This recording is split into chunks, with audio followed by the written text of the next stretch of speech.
네, 5월 4일 일요일 장윤선의 취재 편의점 긴급 라이브 지금부터 시작하도록 하겠습니다.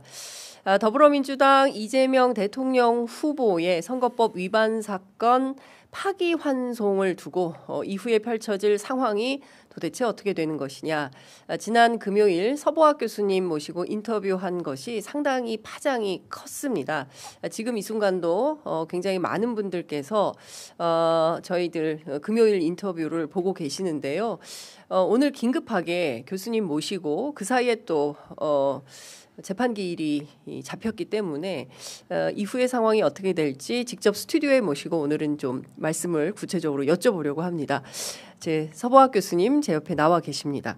어서 오십시오, 교수님. 네, 안녕하세요. 예, 휴일에 이렇게 긴급하게 함께 해주셔서 너무 감사드립니다. 쉬셔야 되는데 저희가 이렇게 교수님을 좀 쉬시지도 못하게 불러내서 너무 죄송한데요. 상황이 워낙 엄중하기 때문에 네.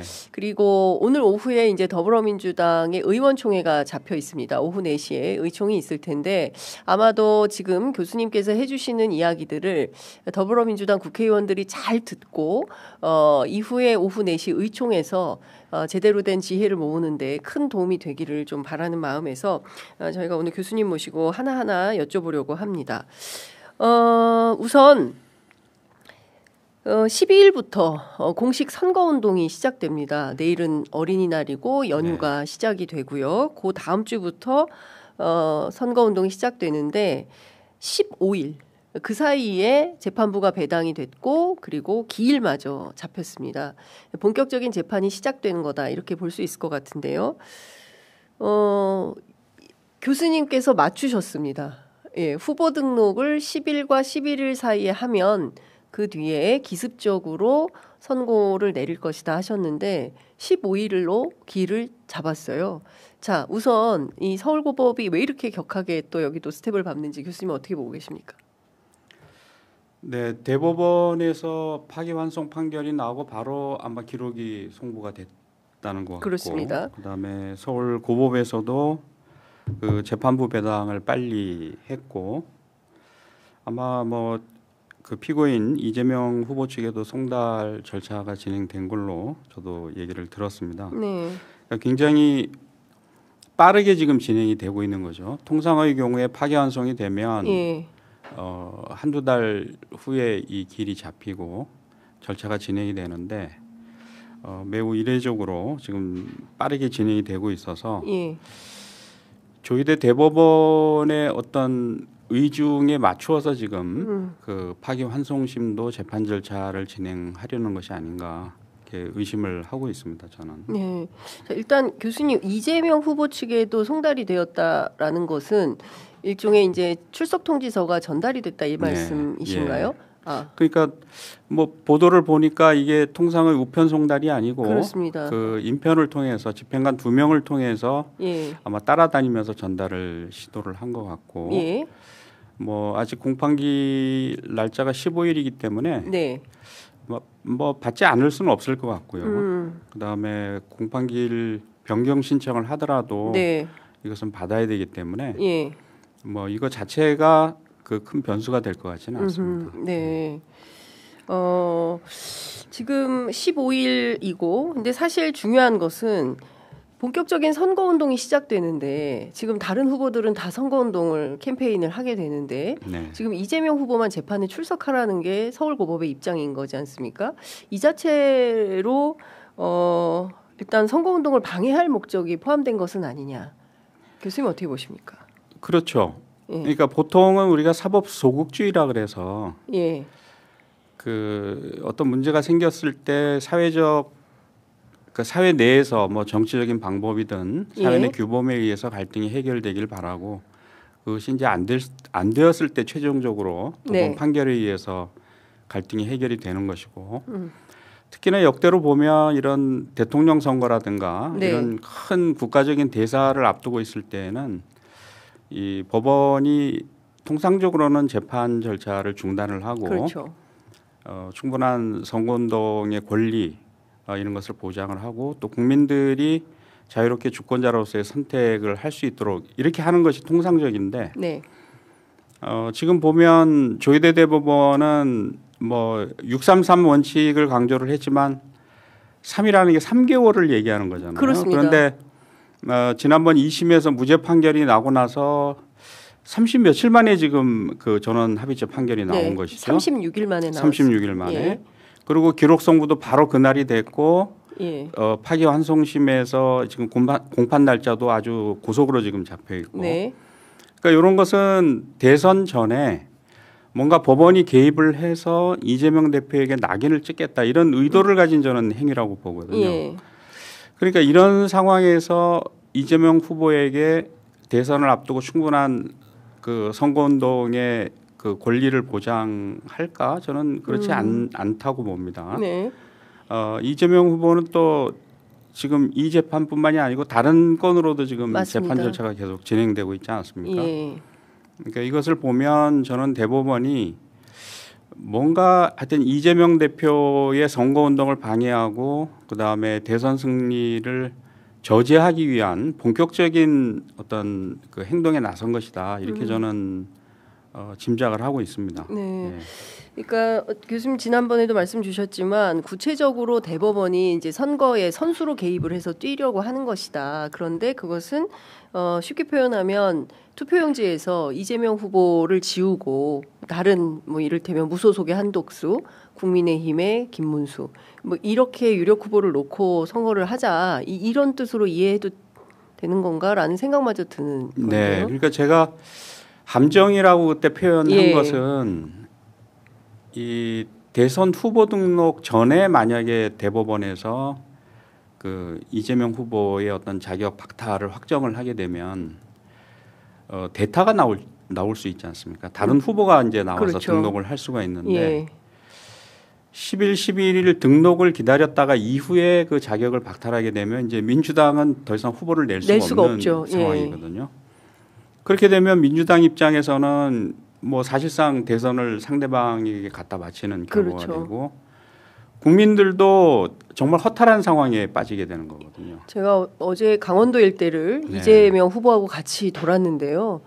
어마어마한 열기가 강원도에서는 제가 보지 못했던 열기였습니다. 그러니까 국민들이 지금 내란에 대한 분노도 있고 또 지난 윤석열 정부의 하에서 그 국정 시스템이나 이런 것이 많이 망가지고 민생이 파탄에 이르고 국격도 떨어지고 이제 이런 상황에서 뭔가 새로운 리더가 나와서 그 제조산하라고 그러지 않습니까? 우리 사회 전 시스템을 좀 바꿔줬으면 하는 새로운 부흥의 길로 좀 이끌어줬으면 하는 열망이 굉장히 뜨거운데 이런 상황에서 많은 국민들이 지지하는 지지자 그 후보자가 없어져 버리게 되면 이번 대선은 너무 허망한 결과가 되는 것이고 주권자인 국민이 어떤 선택권이 박탈되는 결과가 되는 것이거든요.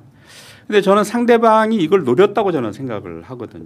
그래서 후보 등록을 마친 이후에 이제 이재명 대표의 자격을 박탈함으로써 사실상 저쪽이 거저 대선을 그 쟁취하도록 이런 저는 함정을 대법원이 저는 팠다고 생각을 해요. 그래서 거기에 절대 우리가 빠지면 안 되는 것이고 경계를 해서 이제 대비를 해야 된다. 그런데 지금 15일 그 파기환송심 공판기일이 잡힌 것부터 6월 3일 그 시간까지를 우리가 계산을 해보면 저는 지금 상황이 굉장히 녹록지 않다. 우리가 대비를 한다고 하더라도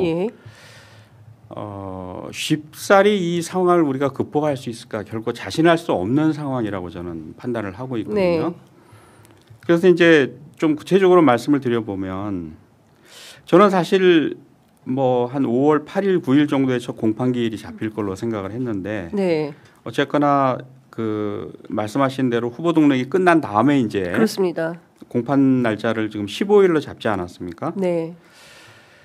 최선의 방법은 대선 전에 2심 판결이 나오지 않도록 하는 거거든요. 그러니까 이제 그러려면은 이재명 후보 측에서는 일단 공판기일 변경 신청을 저는 하는 게 필요하다고 보고 아마 할 겁니다. 지금 대선 기간이고 얼마 남지 않았기 때문에 대선 이후로 공판을 미뤄달라.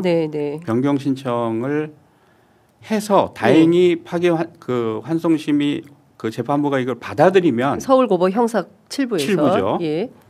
받아들이면 사실 우리가 걱정하는 모든 바는 저는 사라진다고 봅니다. 예. 그래서 그럼 저는 이럴 때는 그 피고인이 원하는 시간까지 미뤄줍니까?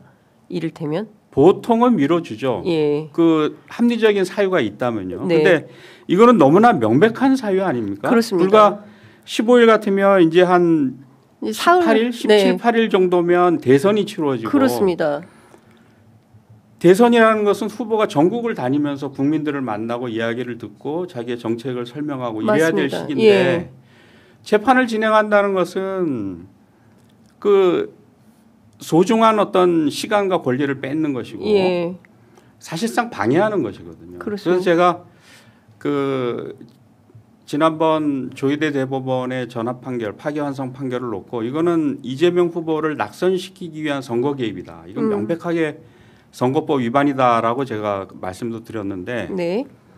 2심 재판부가 대선 이후로 공판을 미뤄달라, 변경해달라라는 신청을 받아들이지 않으면 저는 2심도 똑같이 선거 개입의 의사를 가지고 개입하는 걸로 저는 보거든요. 네.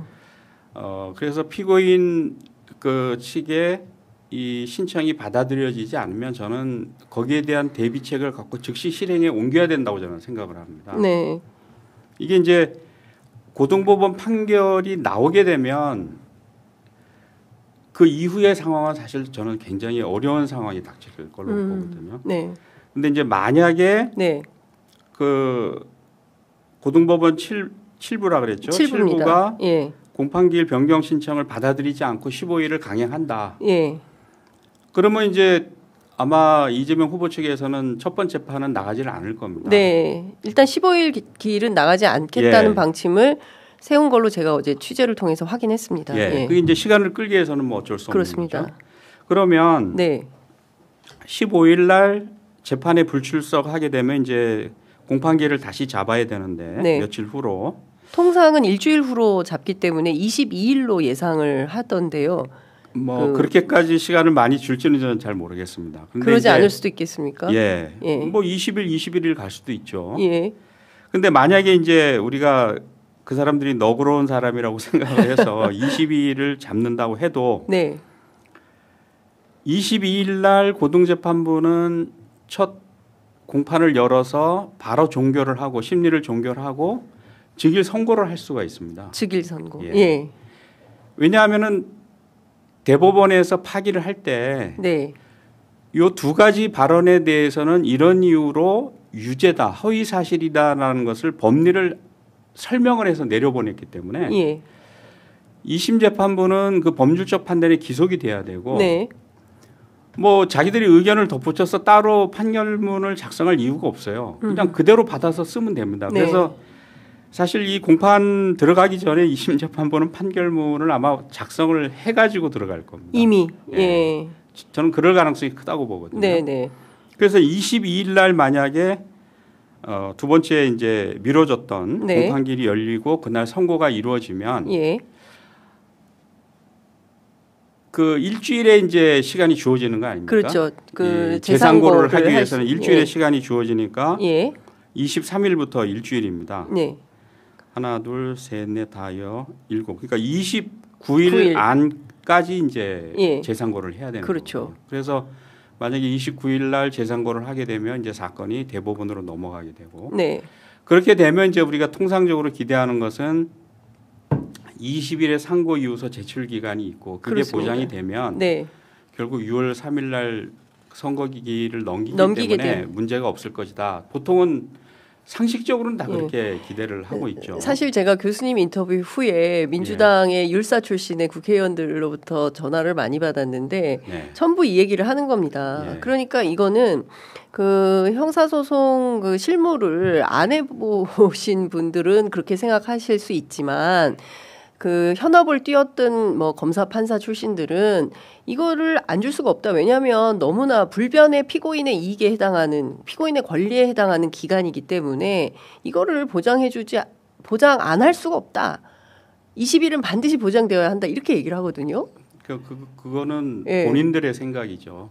대법관 판사들의 생각이 다른데 네? 예. 그러면 그분들은 조희대 대법원장이 633 원칙을 강조하고 3개월도 아니고 불과 36일 만에 네. 졸속으로 두 번 심리를 하고 6만 8천 페이지나 되는 소송 기록을 검토도 안 하고 네. 파기환송을 할 것이라고 예상했던 사람이 있나요? 없었습니다. 다 상고기각 무죄라고 했었습니다. 아무도 없었죠. 네. 절차가 그렇게 빠르게 진행될 것이라고도 아무도 예상을 못했고 9일 만에 결론 낼 거라고 예. 아무도 생각하지 예. 않았습니다. 그리고 결론에 있어서도 이건 법리적으로 볼 때 이건 너무나 당연히 무죄이기 때문에 네. 검사의 상고를 기각할 거다. 예. 다 그렇게 생각했을 거 아니에요. 그렇습니다. 예. 상고기각 무죄다. 예. 빨리 그러면 하는 거기 그거는 때문에. 정말 상식에 반하는 지금 일이 벌어진 거잖아요. 그렇습니다. 그러면 그 이후에 지금 벌어지는 일에 있어서는 상식대로 일 처리가 될 것이다라고 그분들은 왜 그런 주장을 하는 거예요? 그러니까 자기들은 이제 재판 실무를 했던 사람들의 입장에서 재판 실무를 30년 했지만 어느 판사가 그랬잖아요. 예. 자기도 판사 생활 30년 했지만 이런 식으로 전압 재판이 속도를 달려가지고 판결을 내리는 건 처음 봤다. 처음 봤다. 예, 청주지법 판사가 30년 만에 처음 봤다. 예. 그러면 예. 피고인의 상고 이유서를 제출할 권리를 인정하지 않고 네. 대법원이 그걸 무시하고 피고인의 상고를 기각해서 판결을 확정하는 예. 전례가 없다. 전례라는 것은 누가 한번 하면 전례가 되는 겁니다. 첫 발을 내디디면 그건 전례가 되는 거예요. 우리가 피고인의 이익을 위해서 그런 규정을 두고 있지만 대법원의 입장에서 피고인이 1심, 2심, 그 종전의 상고심 재판에서 본인들이 할 수 있는 주장은 다 했다. 그 주장에 대해서 우리가 충분히 검토를 했다.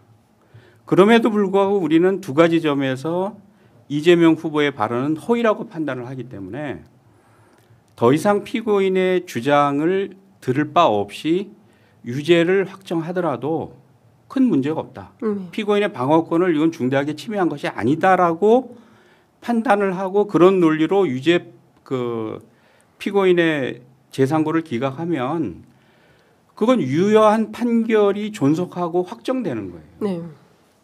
그때 가가지고 선례가 없었다, 상식에 반한다. 그런 얘기를 하면 이분들이 어디 가서 누구를 상대로 다툴 겁니까? 대법원 최종심 대법원의 판단인데. 그렇습니다. 그 앞에 가서 거적대기 깔고 무슨 데모를 할 겁니까? 예? 데모를 한들 돌이킬 수 없는 거 아니에요? 돌이킬 수가 없죠. 예. 그러니까 네? 지금은 정말 그 절체절명의 위기의 상황이고, 그러니까 저희가 자꾸 이런 얘기를 하는 것이 민주당 국회의원들은 저한테 그런 얘기를 많이 합니다. 선거에 도움이 안 된다. 유권자들의 불안을 계속 부추기고, 그래서 이런 얘기를 하면 안 된다고 저한테 야단을 하셔가지고 그분들 제가. 굉장히 저는 민심과 동떨어진 판단을 하고 있다고 생각을 해요. 지금 민심이 엄청나게 화가 나 있어요. 맞습니다. 제가 듣는 얘기도 개인적으로 이재명 후보를 지지하지 않던 사람이지만 이번 대법원 하는 행태를 보니까 네. 저쪽 집단 도저히 안 되겠다. 화가 나가지고 난 이재명 후보를 찍어야 되겠다. 이렇게 생각하는 사람들도 많아요. 어제 현장에서도 제가 많이 뵀습니다. 그리고 민주당 지지자는 더 말할 것도 없어요. 예. 더 단단하게 지금 결속이 되어 있는 상황이고 네. 오히려 지금 뭔가 대비책을 느슨하게 세우고 있는 것 같은 민주당 국회의원들에 대해서 굉장히 지금 화가 나 있는 상태거든요. 근데 그분들은 그런 민심을 정확하게 안 읽고. 근데 이분들은 이제 이런 생각을 합니다. 그 중도의 역풍이 있다. 그러니까 과도하게 탄핵을 해가지고 자꾸 줄 탄핵을 하고. 근데 어제 TV조선에 이제 장동혁 의원이 나와서 하는 얘기가 마침내 민주당이 조희대 대법원장마저 탄핵하겠다고 나서는데 늘 이 사람들은 이런 식이다. 이제 이런 여론을 민주당의 중진 포함해서 율사 출신 국회의원들은 중도가 흔들리면 민주당 선거에 불리하기 때문에 이런 얘기를 계속 하는 게 좋지 않다라는 여론이 있는 게 사실입니다. 그래서 저는 그분들 판단이 옳다고 생각하지 않습니다. 우리가 지금 상식적으로 생각하는 많은 그 중도는요. 네. 내란에 대해서 엄청 화가 나 있는 상황입니다. 그렇죠. 예. 내란 세력을 지금 철저하게 단죄를 하지 못하고 예.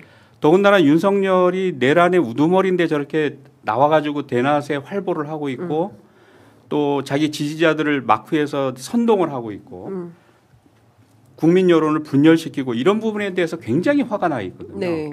도대체 우리나라가 민주주의 국가하고 법치주의 국가인데 어떻게 대명천지에 저런 대역죄를 저지른 사람들이 멀쩡하게 돌아다니고 자기 목소리를 당당하게 낼 수가 있느냐. 한독수도 그렇고 김문수도 다 마찬가지입니다.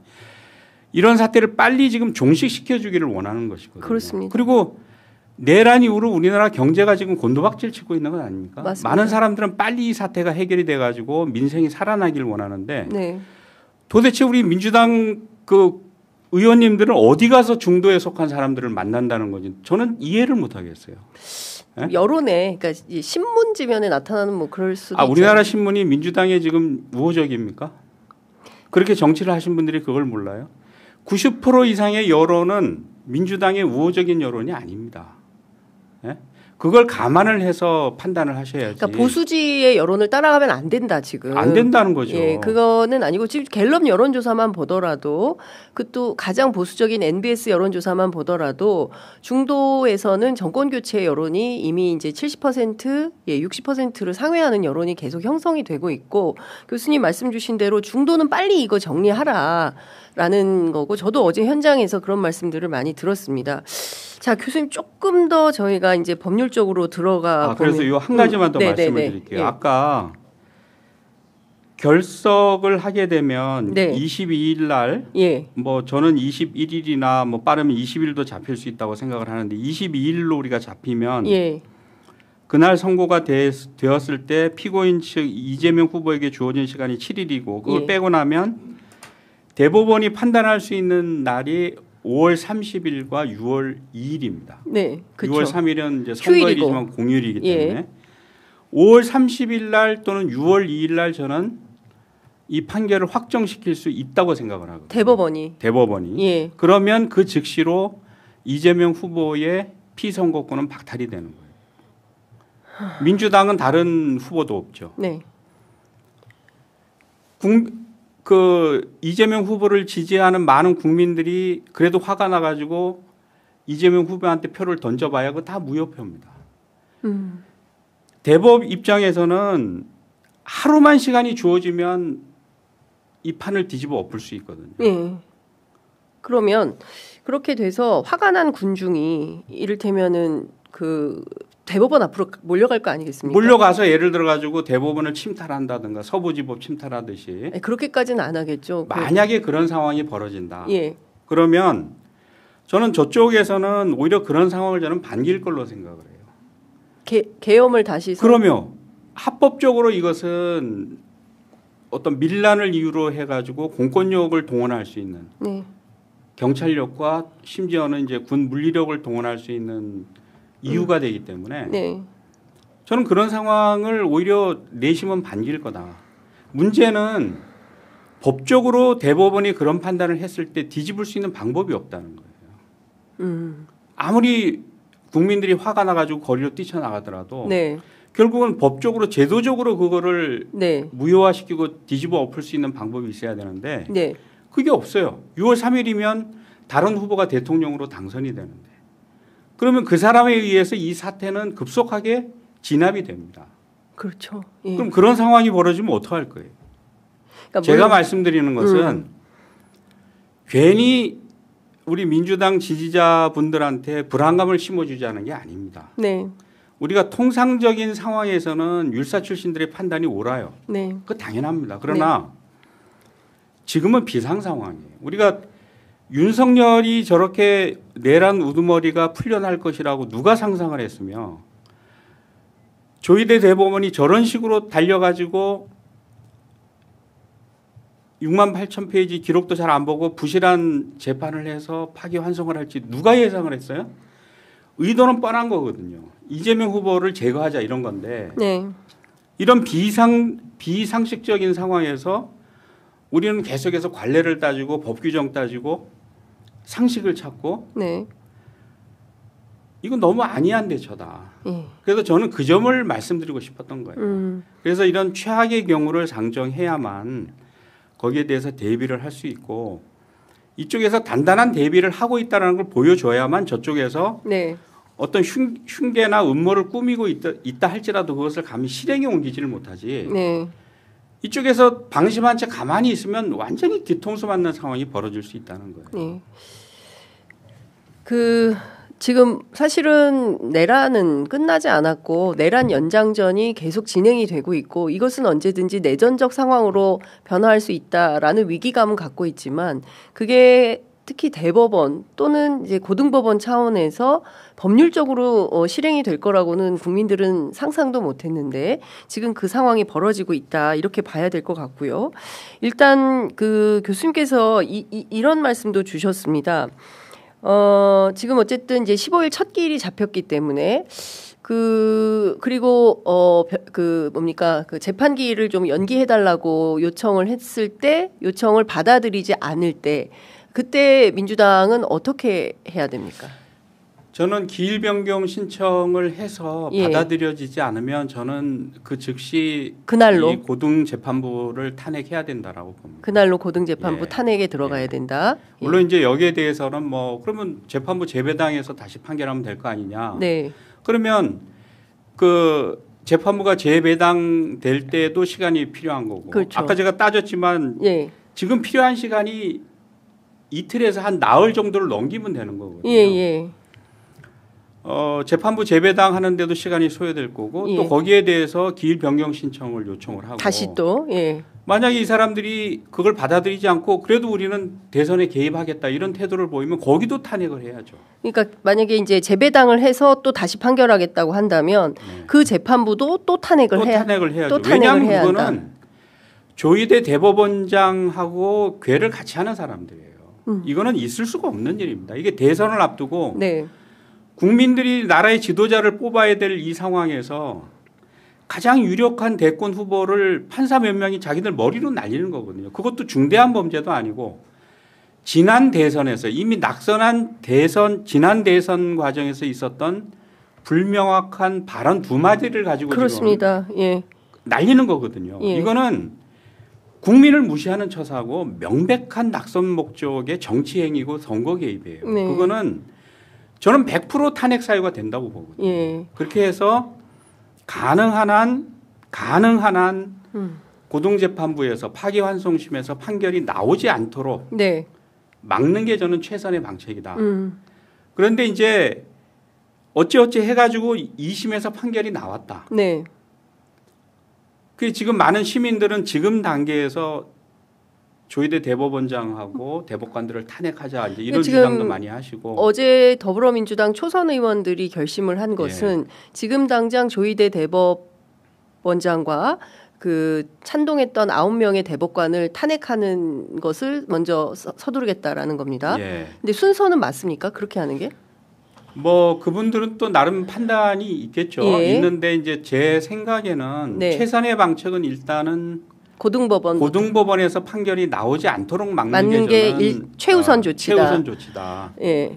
그 다음 단계로. 네, 그 다음 단계로 만약에 고등에서 어쨌거나 이제 유죄 판결이 나오겠죠. 네. 상식적으로는 유죄 판결이 나올 텐데. 네. 그럴 경우에는 이제 7일에 그 재상고할 수 있는 기간이 주어져 있죠. 그렇습니다. 예. 그 기간에 저는 조희대 대법원장과 나머지 9명의 대법관에 대해서는 탄핵을 해야 된다라고 봅니다. 네. 그 7일의 기간은 주어져 있는 거죠. 그렇죠. 그러니까 그 재상고 기간 안에 그때 하면 된다라는 것이고요. 어제 또 하나의 이제 그 새로운 주장이라고 해야 될까요? 가설이라고 해야 될까요? 나온 것이 그 진해원 변호사가 주장한 건데 서울 고법에서 무죄가 나올 수도 있다. 그렇게 되면 어떻게 되는 겁니까? 예, 저도 이제 그거를 읽어봤는데 네. 정말 그것은 이제 최악의 경우죠. 그러니까 통상은 서울고법에서 무죄 나오는 게 최악이다. 최악이다. 최악이다. 네. 예. 그러니까 근데 그것도 좀 지금 상황에서는 전혀 설득력이 없다 이렇게 얘기할 수는 없습니다. 그 가능성도 그 개연성도 있다. 왜냐하면은 이게 파기환송심에서 유죄를 이제 대법원 판결이 기속이 돼가지고 유죄 판결을 하면 피고인 측에서 상고 여부를 결정하는데 어쨌거나 7일의 시간은 보장이 되는 거거든요. 그런데 만약에 파기환송심에서 무죄를 선고하게 되면 이재명 후보 측은 재상고할 수가 없어요. 무죄가 났기 때문에. 그렇죠. 우리가 좋아할 수는 있는데 그게 아니고 무죄를 선고하면 그날 바로 검찰이 대법원에 재상고를 할 수 있습니다. 그러니까 이재명 후보는 재상고를 안 할 것이고 안 할 것이고 할 수가 없어요. 그렇죠. 검찰은 바로 그날 재상고를 하는 거죠. 이재명 측에게 주어져 있던 7일도 날아가는 거죠. 아, 예. 날아가는 거예요. 그러니까 예를 들어 가지고 아까 본 것처럼 네. 뭐 15일이든 22일이든 네. 그 어간에 26일이든 하여튼 무죄가 선고가 됐다. 예. 그러면 그날 26일 날 예를 들어서 검찰이 재상고를 한다. 이러면 그 사건이 대법원으로 다시 넘어가는 올라가는 거죠. 그러면 대법원이 그 다음 날 27일이든 28일이든 그 판결을 깰 수가 있어요. 기각 무죄인데 검사가 재상고를 했으니까 그거를 파기하면서 통상은 유죄 취지로 다시 파기 환송을 해야 되는데 파기 환송을 해야 되는데 그럼 다시 절차가 처음으로 돌아가잖아요. 그런데 이제 걱정하는 분들 얘기는 파기 환송이 아니고 이번에는 파기 자판을 한다. 그러니까 이 파기 자판에 대해서도 지금까지 이제 우리가 통계를 보면 보통 율사들이 하는 얘기가 2000년 초부터 지금까지 2심에서 무죄가 된 것을 대법원이 유죄로 인정하면서 파기 자판한 경우가 없다. 그 논리고 그렇습니다. 또 하나는 2심에서 무죄가 선고가 됐기 때문에 형량이 정해져 있지 않잖아요. 그래서 대법원에서 유죄를 인정하더라도 형을 산정해서 자기들이 선고할 수는 없다. 지금 그렇습니다. 그렇게 얘기를 하는데 그런 전례가 없다. 전례가 없는데 전례라는 거는 만들면 전례가 되는 거예요. 눈이 내려가지고 아무도 찍지 않은 눈밭에 내가 첫 발을 내디디면 그게 전례가 되고 되는 거죠. 선구자가 되는 거예요. 그래서 대법원 입장에서 선례는 없지만 전합 판결을 내릴 때 논리가 그거였잖아요. 우리가 속도를 낸 이유가 대선을 앞두고 대선 후보자의 자질에 대해서 온 국민들이 궁금해하고 알고 싶어한다. 이건 중대한 공익적 이익에 걸려 있는 사안이기 때문에 우리가 빨리 대선 전에 유무죄 여부를 가려줄 우리가 의무가 있다. 이런 취지로 자기들이 변명을 댔거든요. 똑같은 변명을 댈 수가 있어요. 대선이 불과 며칠 안 남았는데 이거를 2심에서 무죄를 해서 파기환송시키면 절차가 다시 돌아가는데 그럼 결국 대선을 넘기게 된다. 그렇죠.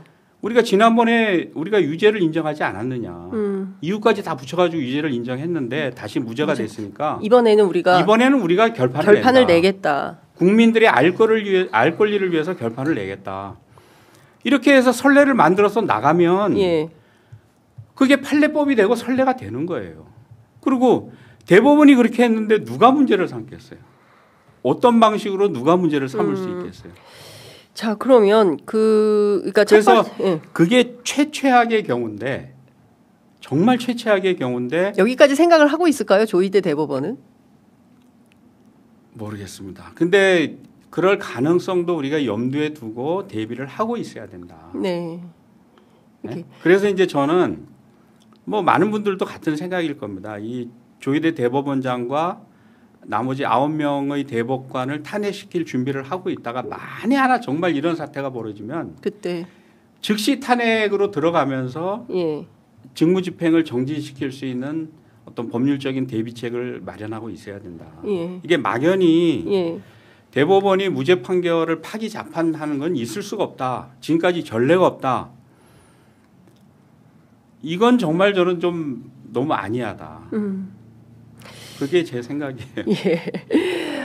교수님 말씀 들으니까 영화보다 더 섬뜩한 생각이 드는 건데요. 그러니까 결과적으로는 교수님 말씀대로 대법관 10명 그리고 이제 그 고등법원 재판관 3명 이분들이 국민들의 참정권, 투표할 권리를 완벽하게 허물어뜨릴 수 있다. 이렇다면 이 사법개혁에 대해서 굉장히 많은 시민들이 어제 강원도에서 제가 현장 취재 갔을 때 이번에 보니까 법원개혁도 그동안 검찰개혁만 얘기했는데 법원개혁도 이거 당장 하지 않으면 큰일 나겠다라는 생각이 들 정도였다. 그리고 그 지규현 재판부가 구속취소 결정을 내릴 때 날이 아니라 시간으로 계산을 해서 큰 충격을 주었는데 이 사람들도 그럴 수 있다라는 얘기도 나옵니다. 그 피고인에게 보장된 7일의 기일을 이재명 후보에게만 시간으로 계산해서 적용할 수도 있을까요? 너무 기괴하긴 합니다만. 그 점은 좀 제가 생각은 안 해봤는데 모르겠어요. 근데 보통은 우리가 소송법상 이제 선고가 되면 초일은 빼고 네.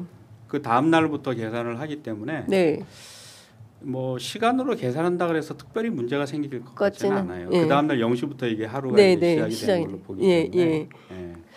하도 그 윤석열 내란 수계를 그럼요. 예, 시간으로 70 30밖에 일이 많이 그렇습니다. 벌어지다 보니까 예. 이제 그런 맞습니다. 염려들을 많이 하는 거죠. 예. 그러니까 교수님을 통해서 전혀 예상하지 못했던 그 새로운 길이라고 해야 됩니까? 이제 조희대 대법원이 어느 정도까지 생각을 하고 있는지에 대해서 생각을 해볼 수 있을 것 같은데요. 그 민주당에서는 일단 그 이제 정보 공개를 요구하고 있습니다. 이제 교수님 말씀 주신 대로 6만 8천 쪽에 달하는 그 기록을 다 봤냐, 그 내용을 공개하라라고 요구를 하고 있는데요. 굉장히 많은 시민들께서 정보 공개 요구를 하고 있는데 대법원이 이거 공개하겠습니까? 안 하겠죠. 그러니까 뭐 자기들 말로는 프린트해서 본 것은 아니고 전자 파일 형태로 봤다는 거잖아요. 네. 상식적으로 뭐 자기들이 잘 쓰는 용어 중에 경험칙이라는 게 있는데 예. 경험칙에 비추어 가지고 아무리 전자 파일이라도 며칠 상간에 네. 자기들이 뭐 2번 심리를 했고 네. 그 며칠 있다 판결문이 나왔는데 그 며칠 상간에 6만 8천 페이지나 되는 그 나이든 그 대법관들이 그걸 다 보고 쟁점을 추려가지고 서로 토론을 하고 합의에 이르고 이런다는 것은 불가능하다고 봐야죠. 그건 경험칙상 불가능하다고 봐야 되고 네. 그건 따로 증명이 필요 없는 사안이다. 예. 그러면 이제 이거는 정말 졸속 재판이고 예. 결론을 내려놓고 진행한 재판이다. 네. 그래서 저는 이 점도 나중에 그 조희대 대법원장과 그 나머지 대법관들 9명 네. 탄핵을 할 때 저는 중요한 그 논거 중에 하나가 될 걸로 봅니다. 그러니까 대선을 앞두고 급하게 이 정치와 선거에 개입한 거 하나. 그 이제 공무원의 어떤 정치적 중립 의무를 정면으로 위반한 것이고 네. 공직선거법을 위반한 거거든요. 예. 이건 낙선 목적으로 이 선거에 개입한 겁니다. 그 점이 하나가 있고 그 다음에 판결을 선고할 때 그 뭐 내부의 이런 여러 가지 절차도 많이 어겼고 네. 또 결정적인 것은 실질적으로 결론을 정해놓고 재판 절차를 진행을 했다. 네. 그 과정에서 그 어떤 소송 기록에 대한 충분한 검토가 이루어지지 않았다. 네. 이제 그런 것을 저는 이것도 다 탄핵 사유가 될 탄핵 것이다. 사유로 삼을 수 있다 이렇게 봅니다. 예. 그 서울고법재판부 같은 경우에는 그러면 어떤 것이 주요한 탄핵 사유가 될 걸로 봐야 되겠습니까? 일단 공식선거운동 기간에 예. 재판기일을 잡은 것 자체가 탄핵 사유가 되겠습니까? 저는 된다고 봅니다. 예. 그러니까 통상의 경우 같으면 네. 이런 경우는 대선 이후로 공판기를 잡아서 네. 재판을 진행을 하는 게 맞는 거죠. 근데 대부분의 이제 선거법 위반 사건이 있는 그 경우에도 국회에서 상임위 일정 때문에 내가 오늘 재판 출석 불가하니 미뤄달라 하면 다 미뤄준다는 거예요.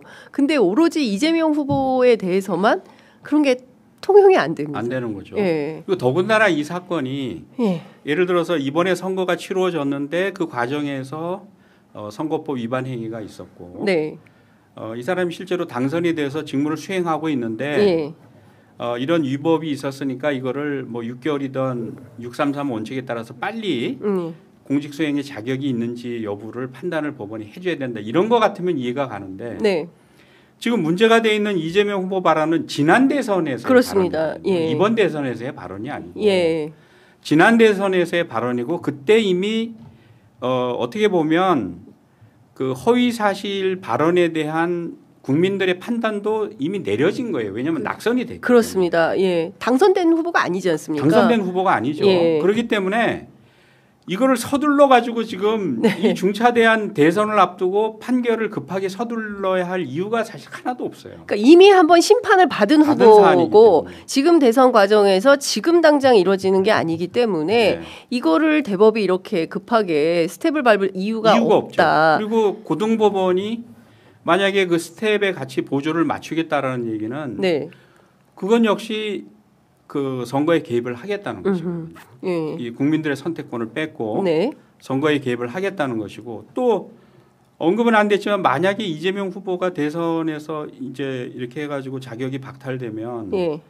민주당은 400 몇십억이 넘는 선거 비용도 토해내야 됩니다. 그렇죠. 490억. 예. 네. 당도 재정적으로 엄청난 타격이 오는 거거든요. 예. 그러니까 이것은 지금 뭐 지금 다 야당이긴 하지만 어쨌거나 하여튼 야당인 민주당에게 재정적으로도 엄청난 네. 타격을 주고자 하는 그런 저는 어떤 노림수 이런 게 네. 있다고 보거든요. 그러니까 실질적으로 그렇게 그 내란 속의 윤석열이 주장에 맞지 않던 뭐 소위 반국가 세력이라고 낙인 찍어서 네. 전부 절멸적 상황으로 만들려고 했던 네. 그 수순을 법원이 밟아주고 있는 거 네. 아니냐. 그래서 저는 딱 준비를 하고 있다가 네. 기일 변경 신청을 해서 네. 그거를 받아들이지 않으면 저는 즉시 고등재판부는 탄핵을 해야 된다. 네. 자, 그럼 다시 한번 정리를 해보면 첫 번째 15일 기일이 잡혔기 때문에 기일 변경 신청을 하고 받아들여지지 않으면 7부 재판관 3명에 대해서는 싹 다 탄핵. 네. 그리고 그 재판부 변경을 해서 다시 하겠다고 한다면 그 재판부도 싹 다 탄핵. 거침없이 기일 변경 신청을 또 해서 또 안 해서 받아주면 그건 의도가 뻔한 거니까 하고 그리고 나서 어쩌어쩌 해가지고 고등재판부에서 판결이 나오면 그 7일에 재상고 기간이 주어져 있으니까 그때 저는 조희대와 나머지 9명의 대법관은 탄핵을 들어가야 된다. 네. 아마 이제 내일 조선일보를 비롯해서 보수지들 그리고 이제 종편들 이런 민주당의 행동에 대해서 어마어마한 이제 공격이 들어올 텐데요. 그런 공격이 오면 또 정치인들은 흔들리더라고요. 무시해야죠. 무시하고 가야 된다. 그러면 예. 아니 일반 시민들도 예. 장 기자님도 마찬가지고 저도 시민단체에서 오래 일하면서 검찰개혁을 네. 위해서 오랫동안 일을 했고 아무 관직 뭐 지위와 권력이 없는 사람들도 용감하게 맞서서 그런 권력의 횡포, 검찰 권력의 횡포에 맞서서 싸워왔는데 네. 국회의원이라는 지위를 가진 사람들이 더군다나 그 지지자들이 뒤에서 다 응원하고 지지를 하고 있는 이런 상황에서 겁을 내면 저는 국회의원 자격이 없다고 생각을 해요. 네. 그리고 민주시민을 대표할 자격이 저는 없다고 생각을 하고 네. 만에 하나 그럴 리는 없겠지만 이번 사태에 허점을 보여가지고 뭔가 저쪽이 바라는 대로 사법 쿠데타가 성공하게 되면 예. 저는 어마무시한 분노가 저는 민주당을 향할 걸로 생각을 합니다. 지금 민주당 내 국회의원들 저는 살아남을 수 있을 것 같아요. 저는 살아남지 못한다고 생각을 합니다. 네. 그분들이 뭐 어떤 생각을 하고 느긋하게 했는지 모르겠지만 네.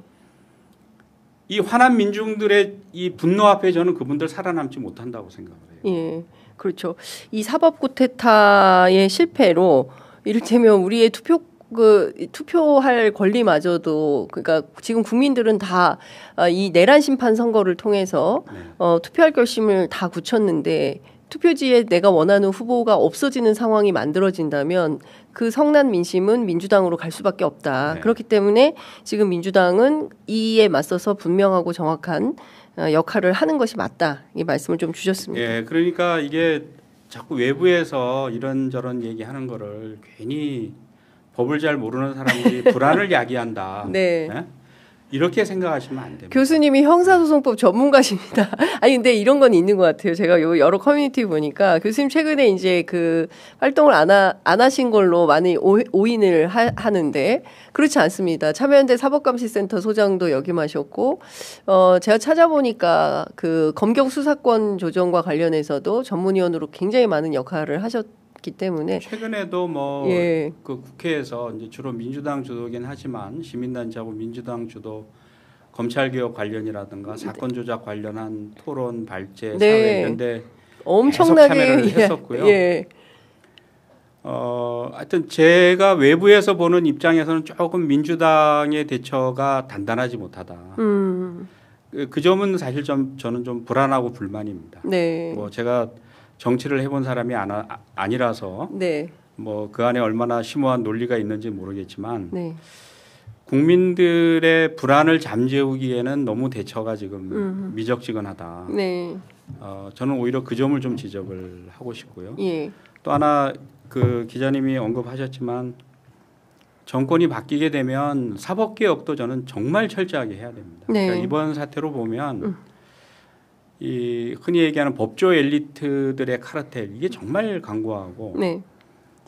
국민들 우리나라 국민들이 얼마나 수준이 높습니까? 그렇습니다. 이런 국민들이 한 지도자의 전 생애를 보고 또 그의 언행과 삶의 궤적을 보고 국민을 대하는 태도를 보고 또 국가를 이끌어갈 정책과 비전을 보고 이렇게 해서 판단을 하려고 하는데 네. 아니 자기들이 뭐라고 판사들 몇 명이 앉아가지고 이 사람은 대통령 자격이 있다 없다를 판단을 합니까? 이게 정말 오만한 사람들이에요. 네. 민주사회에서의 법관이라고는 상상하기 힘들 정도로 저는 비민주적이고 네. 오만한 사람들이라고 생각을 하거든요. 그래서 저는 사법개혁이 정말 불같이 일어날 수 있는 어떤 동력을 스스로 저는 제공을 했다라고 보거든요. 예. 그래서 조희대 대법원장과 그 대법원은 저는 정말 철저하게 그 비판을 받고 개혁이 돼야 된다. 네. 검찰 권력은 당연히 해체돼야 되지만 예. 사법부도 정말 국민에게 봉사하는 위에서 군림하는 사법부가 아니고 국민들에게 봉사하는 사법부가 되기 위해서는 정말 철저한 개혁이 차기 정부에서는 있어야 된다. 이렇게 생각을 합니다. 조희대 대법원장이 교수님의 이런 그 적확한 지적에 허를 찔렸다 이런 생각을 하실까요? 그 일파만파 커져서 주말 사이에 모든 매체가 교수님의 이 그 말씀을 다 다루고 있습니다. 뭐 모르겠습니다. 이렇게 대법원이 만약에 제가 짐작한 대로 어떤 흉계를 꾸미고 있었다면 속으로 놀랐을 것이고 예. 그렇지 않았다면 그냥 제가 뭐 쓸데없는 걱정을 한 셈인데 어쨌거나 저는 아무 일 없이 대선이 잘 치루어져서 예. 국민들이 선택하는 지도자가 대통령이 됐으면 좋겠다. 네. 아무 일 없이 넘어가면 정말 다행이죠. 그렇죠. 저도 그런 사태가 그런 식으로 진행되기를 바라고 있습니다. 예, 그러니까요. 그러니까 교수님께서 지금 응급 사이렌을 울려주셨기 때문에 이럴 수도 있어. 마치 27일은 보장된 시간이기 때문에 6월 3일 이전에는 절대로 재상고 결론이 날 수가 없어. 아무리 일러도 6월 9일이야. 이런 판단을 이제 하고 있었는데 교수님 그렇지 않다. 20일을 꼭 보장할 리가 없다. 저들의 목표는 6월 3일 이전에 결론을 내는 것이다. 그래서 낙선 목적의 피선거권 박탈. 그러니까 소위 얘기하는 조선일보가 썼던 윤석열, 이재명 동시 재거론. 네. 헌법재판소가 윤석열을 날리면 대법원이 이재명 손봐야지. 이 주장을 하는 사법 카르텔이 지금도 작동 중이다. 이렇게 이해를 하는 것이 맞겠다 싶습니다. 맞습니다. 자, 그러면 오늘 오후 4시에 더불어민주당 의원총회를 통해서 이후에 이제 어떻게 할지를 결정을 하게 될 텐데요. 학자로서 교수님께서 지금 말씀 많이 해주셨지만 민주당이 이제 사실 교수님 오늘 로드맵을 다 짜주신 겁니다. 그러니까 시험지에 답안지를 다 작성해 주신 거예요. 그러니까 이 용기를 가지고 이렇게 나가야 될 것 같은데 당부하시고 싶으신 말씀 있으실 것 같습니다. 아마 갑론을박이 어마어마한 것 같고 제가 듣기로는 더불어민주당 국회의원들 텔레그램 단텔방이 있어요. 그 단텔방 안에서도 상당한 갑론을박이 오고 가고 있고, 지금 이렇게 하면 안 된다라는 주장이 다수인 걸로 알고 있습니다. 그러니까 교수님 말씀대로 가면 오히려 역풍이 분다라고 주장하는 사람들이 다수인 걸로 알기 때문에 또 그렇게 이 교수님 판단대로 가야 된다라고 생각하시는 분들도 있고 그런 것 같습니다. 글쎄요. 저는 민주당이 계속 역풍 얘기하는데 도대체 무슨 역풍을 얘기하는지 모르겠어요. 지금 상황에서 우리 현명한 다수의 국민들이 내란 세력을 대선에서 찍을 걸로 생각을 하는지. 맞습니다. 역풍이라는 게 그런 거잖아요. 그렇죠. 그건 정말 국민 수준을 낮게 보는 거예요. 그건 민주당 의원들이 정말 그건 저는 오만하다고 생각을 합니다. 네? 누구보다도 나라를 사랑하고 민주주의를 지키고자 하는 의지가 확고한 사람들이에요. 그게 다수 국민들입니다. 네. 그런 국민들이 이 사법 쿠데타를 진압하고 내란 세력을 종식시키기 위해서 민주당이 단호한 어떤 스탠스를 취했을 때 역풍이 분다? 저는 도대체 그분들이 왜 머릿속에서 그런 소설을 쓰는지 저는 이해를 못하겠고 그건 국민을 모독하는 생각들이에요. 네? 본인들이 싸울 의지가 없고 뭐 대선에서 이겨도 져도 우리는 국회의원으로서의 지위는 변함이 없다. 오히려 저는 그런 생각이 밑바닥에 깔려 있는 것 아닌가. 만약에 그런 생각을 한다면 국민을 배신하는 겁니다. 우리가 지금 이 상황에서 내란 세력을 종식시키고 새로운 리더십을 세워서 우리가 새로운 희망을 갖고 출발하느냐. 이거는 우리 많은 국민들 민생의 삶에 직결되는 문제예요. 맞습니다. 예. 젊은이들의 희망이 거기에 걸려 있는 것이고 우리 세계 속에서 우리나라의 국격이 거기에 걸려 있는 문제거든요. 국민들은 절박한데 주말에도 지금 국민들이 나와서 그 시위를 하지 않습니까? 맞습니다. 국민들은 절박한데 왜 국회의원들은 느긋하느냐 말이에요. 왜 있지도 않은 역풍을 언급을 하면서 예? 극복이 되면 좋고 안 돼도 그만이다 이런 자세를 보이느냐 말이에요. 아니 사직성의 자세를 걸어야 되는 거 아닙니까? 이런 상황에서. 아니 그러라고 우리가 국민의 대표로 국회를 보낸 것인데. 그래서 우리가 외부에서 하는 얘기를 그냥 소음이다, 귀찮다, 쓸데없이 분란을 일으킨다 이렇게 생각하지 마시고 이 비상한 상황이라는 것을 인식을 하고 정말 비상한 대책을 세워서 사직생의 각오로 지금 이 30일을 우리가 넘겨야 된다. 좀 거기에 마음을 모아주고 또 행동에도 좀 단합된 힘을 보여줬으면 좋겠다. 강곡하게 정말 저는 호소를 드리고요.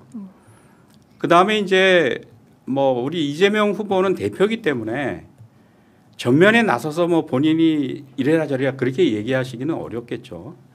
다만 이제 내부적으로는 이럴 때 정말 확고한 방향과 리더십을 가지고 의원님들이 여러 의견이 있지만 이 상황에서는 우리가 이렇게 가야 됩니다. 라는 분명한 좀 리더십을 갖고 이끌어 주셨으면 좋겠다. 그것이 우리 이재명 후보님한테 기대하는 많은 국민들의 바람이다. 그런 말씀을 드립니다.